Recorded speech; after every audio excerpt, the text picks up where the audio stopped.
Hello बच्चों, नमस्कार, good morning. मैं सचिन गुप्ता के आचार्य इंटर कॉलेज खामपुर लोहारी बागपत से आप लोगों के सामने पुनः एक टॉपिक लेकर हाजिर हूँ जो मैंने कल पढ़ा था। प्रकाश का अपवर्तन अर्थात रिफ्रैक्शन ऑफ लाइट के विषय में। आज उससे आगे चलते हुए प्रकाश का अपवर्तन तो आप लोग समझ ही गए होंगे कि जब प्रकाश की कोई किरण किसी एक पारदर्शी माध्यम से दूसरे पारदर्शी माध्यम में जाती है तो अपने मार्ग से विचलित हो जाती है। इस क्रिया को हम प्रकाश का अपवर्तन कहते हैं। प्रकाश के अपवर्तन के दो नियम थे। पहला नियम था कि आपतित किरण, अपवर्तित किरण तथा आपतन बिंदु पर अभिलंब तीनों एक ही तल में होते हैं। और दूसरा नियम था कि विभिन्न प्रकाश के लिए, एक ही प्रकाश के लिए आपतन कोण की ज्या तथा अपवर्तन कोण की ज्या का अनुपात सदैव नियत रहता है, अर्थात sin i upon sin r बराबर नियतांक। अब उससे आगे चलते हैं। सघन माध्यम हो गया था, विरल माध्यम हो गया था। अब आ गया आपका निरपेक्ष अपवर्तनांक। निरपेक्ष को कहते हैं एब्सोल्यूट रिफ्रैक्टिव इंडेक्स, अर्थात जब किसी भी माध्यम का अपवर्तनांक हमें ज्ञात करना हो और वो अपवर्तनांक वायु के सापेक्ष लिया जाए तो वो निरपेक्ष अपवर्तनांक कहलाता है।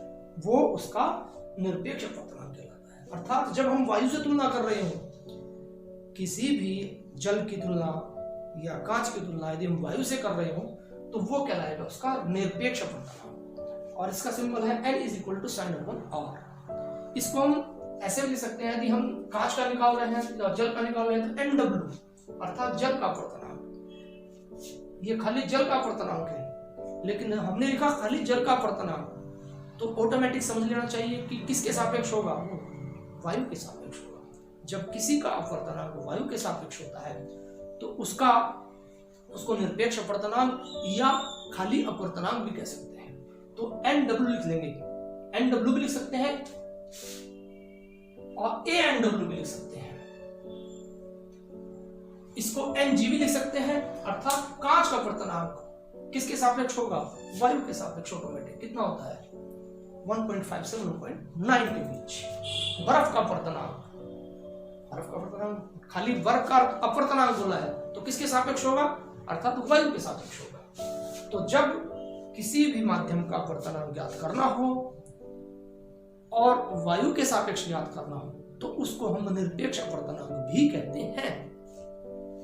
और उसको सापेक्ष इसलिए भी कह सकते हैं क्योंकि हम तुलना तो वायु से कर रहे हैं, लेकिन यदि खाली अपवर्तनांक बोला जाए तो आप समझ लेना कि वो हम वायु के सापेक्ष कह रहे हैं। अब आता है सापेक्ष अपवर्तनांक अर्थात रिलेटिव रिफ्लेक्टिव इंडेक्स।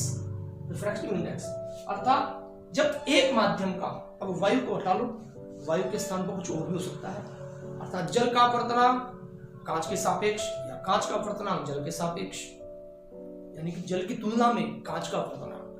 अब ये हो गया, यह वायु के सापेक्ष, जी माने ग्लास, अर्थात कांच का अपवर्तनांक है। किसके सापेक्ष, ए के सापेक्ष।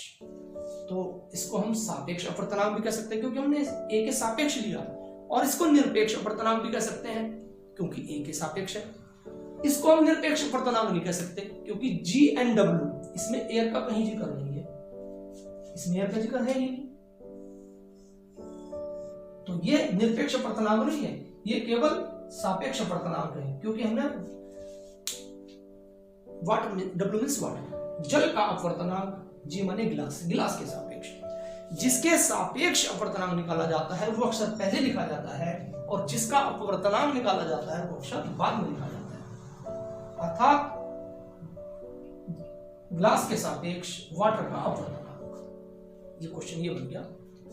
तो एक माध्यम के सापेक्ष जब दूसरे माध्यम का अपवर्तनांक निकाला जाता है तो उसको हम सापेक्ष अपवर्तनांक भी कहते हैं। हालांकि इसको समझना जरूरी है, इसकी आवश्यकता करनी पड़ेगी, लेकिन समझना जरूरी है कि कई बार खाली अपवर्तनांक लिख देते हैं, कहीं निरपेक्ष अपवर्तनांक लिख दिया, कहीं सापेक्ष अपवर्तनांक लिखा आ गया, तो आप लोगों को समझना आवश्यक है कि सापेक्ष का क्या अर्थ है और निरपेक्ष का क्या अर्थ है। ठीक है, अब आते हैं अपवर्तनांक व प्रकाश की चाल में संबंध। कई बार आप लोगों को I की वैल्यू दे दी, R की वैल्यू भी दे दी, मान लो 30 अंश 45 अंश दे दी, तो आप n इज इक्वल टू निकाल लेंगे साइन आई बटे साइन आर करके निकाल लेंगे, कोई दिक्कत नहीं होगी। साइन 30 लिख देंगे और साइन 45 लिख देंगे, इनकी वैल्यू रख देंगे और इनकी आप निकाल लेंगे मान 1/2 बटे 1/2 निकाल लेंगे आप इसको, निकाल लेंगे n इज इक्वल टू √2 बटे 2 या, क्योंकि आपको i की और r की वैल्यू दी हुई है, लेकिन कई बार ऐसी स्थिति आ जाती है कि ना i की वैल्यू है ना r की वैल्यू है, लेकिन हमें अपवर्तनांक निकालना है। तो उस कंडीशन में आपको कुछ तो दिया होगा, प्रकाश की चाल दी हुई होगी, हवा में प्रकाश की चाल कुछ और है, जब प्रकाश पानी के अंदर जाता है तो उसकी चाल कुछ और बदल जाती है, जब प्रकाश कांच के अंदर जाता है और सघन माध्यम में जाता है प्रकाश की चाल और कम हो जाती है। तो विभिन्न माध्यमों में जब प्रकाश की चाल दी गई होगी तो उस वक्त किसी एक माध्यम के सापेक्ष दूसरे माध्यम का अपवर्तनांक उन माध्यमों में प्रकाश की चाल के अनुपात के बराबर होता है। ANG अर्थात ए पहले लिखा, ए के सापेक्ष, ए की तुलना में, या तो ए की तुलना में कह लो या ए की सापेक्ष, जी माने ग्लास, कांच का अपवर्तनांक। किसका अपवर्तनांक? कांच का, जो अक्षर बाद में लिखा जाएगा उसका अपवर्तनांक निकाला जाता है। तो कांच का अपवर्तनांक ए के सापेक्ष था, ए का मतलब ऊपर आएगा वायु में प्रकाश की चाल, और जी सेकंड नंबर पे तो जी का नीचे आएगा। तो कांच में प्रकाश की चाल, जहां ए एयर है, W वाटर जल और जी ग्लास अर्थात कांच। ये नॉर्मल सी बात आप लोगों को पता ही होगा, लेकिन फिर भी मैंने रिपीट कर दिया। तो अब आप लोगों को ये समझना जरूरी है, मैंने लिखा ANW, इसको बोलेंगे कैसे? इसको बोलेंगे ए के सापेक्ष, एयर के सापेक्ष जल का अपवर्तनांक। हमने लिख दिया WNA, इसको क्या बोलेंगे? वाटर के सापेक्ष, जल के सापेक्ष हवा का अपवर्तनांक। हमने लिख दिया GNW, इसको क्या बोलेंगे? कांच के सापेक्ष जल का अपवर्तनांक। किसका निकाल रहे हैं? इसका निकाल रहे हैं। जिसका निकालेंगे अपवर्तनांक वो बाद में लिखा जाएगा, और जिसके सापेक्ष बोलेंगे वो पहले लिखा जाएगा। क्लियर है? क्योंकि बोलना भी आना चाहिए, कई बार कुछ बोलते हैं और लिख कुछ देते हैं, समझ नहीं आता, लेकिन ये ध्यान देना आप लोगों को, जिसके सापेक्ष बोलेंगे। हम इसको उल्टा बोल सकते हैं, बोल सकते हैं कि जल का अपवर्तनांक वायु के सापेक्ष। अभी हमने वायु के सापेक्ष बोला ना, और बोला किसका? जल का अपवर्तनांक। इसे बोलो एयर का अपवर्तनांक, हवा का अपवर्तनांक जल के सापेक्ष, जल का अपवर्तनांक कांच के सापेक्ष, या इसको बोल लो कांच के सापेक्ष जल का अपवर्तनांक, मतलब तो एक ही है ना। या तो बोलो कांच के सापेक्ष जल का अपवर्तनांक, या बोलो जल का अपवर्तनांक कांच के सापेक्ष, मतलब तो एक है। तो आप क्लियर हो गया होगा उसको कैसे बोला जाता है। यदि प्रकाश की चाल दी गई है दो माध्यमों में, तो ऊपर जिसके सापेक्ष प्रकाश की निकालना है, ऊपर तो उसकी प्रकाश की चाल, और नीचे जिसमें हमें निकालना है अपवर्तनांक, उसकी प्रकाश की चाल, उसके अंदर। तो ये दोनों, जब क्वेश्चन के अंदर प्रकाश की चाल दी गई हो और अपवर्तनांक निकलवाया गया हो, तो आपको इस फॉर्मूला का यूज करना है। और जब प्रश्न के अंदर अर्थात आपका जो अंकित क्वेश्चन है उसके अंदर यदि थीटा की आई और आर की वैल्यू दी गई है, तो आई और आर की वैल्यू इस सूत्र में रखेंगे, n बराबर साइन आई बटे साइन आर, क्योंकि स्नेल का नियम भी कहते हैं इसको, n बराबर साइन आई बटे साइन आर। मैं समझता हूँ समझ में आ गया होगा। एक बात मैं रिपीट कर देता हूँ, प्रकाश का अपवर्तन क्या है?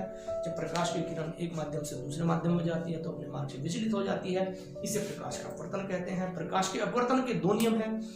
पहला नियम, आपतित किरण, अपवर्तित किरण तथा आपतन बिंदु पर अभिलंब तीनों एक ही तल में होते हैं। दूसरा नियम, विभिन्न प्रकाश के लिए तथा एक ही रंग के प्रकाश के लिए आपतन कोण की ज्या तथा अपवर्तन कोण की ज्या का अनुपात सदैव नियत रहता है, इसी स्नेल का नियम भी कहते हैं। निरपेक्ष अपवर्तनांक, यदि हम अपवर्तनांक हवा के सापेक्ष निकालें तो उसको निरपेक्ष अपवर्तनांक भी कहते हैं, या डायरेक्ट इसको हम अपवर्तनांक भी कह सकते हैं। और सापेक्ष अपवर्तनांक, यदि हम तुलना करके दिखाएं कि किसके सापेक्ष हमने अपवर्तनांक निकालना है, तो उसको कहेंगे सापेक्ष अपवर्तनांक, अर्थात कांच के सापेक्ष जल का अपवर्तनांक। तो GNW बराबर साइन आई बटे साइन आर, तो फॉर्मूला एज इट इज रहेगा ही। और अपवर्तनांक व प्रकाश की चाल में संबंध, यदि हमें दोनों माध्यमों में जिनकी हमें तुलना करनी है, दोनों माध्यमों में प्रकाश की चाल दी गई है और क्वेश्चन का आंसर भी पूछा गया कि अपवर्तनांक निकालिए, तो हमें ऊपर लिखना है जिस माध्यम के सापेक्ष निकालेंगे, और जिस माध्यम का निकालेंगे उसका वैल्यू नीचे रखनी है। और बिल्कुल सिंपल सा फॉर्मूला, वायु में प्रकाश की चाल बटे कांच में प्रकाश की चाल। आपने पूछा G&W पूछा तो ऊपर क्या लिखेंगे, अर्थात कांच में प्रकाश की चाल, G माने ग्लास, कांच में प्रकाश की चाल, W नीचे है सेकंड नंबर पे, नीचे लिखेंगे W अर्थात जल में प्रकाश की चाल। कांच में प्रकाश की चाल बटे जल में प्रकाश की चाल, इसको कांच में प्रकाश की चाल।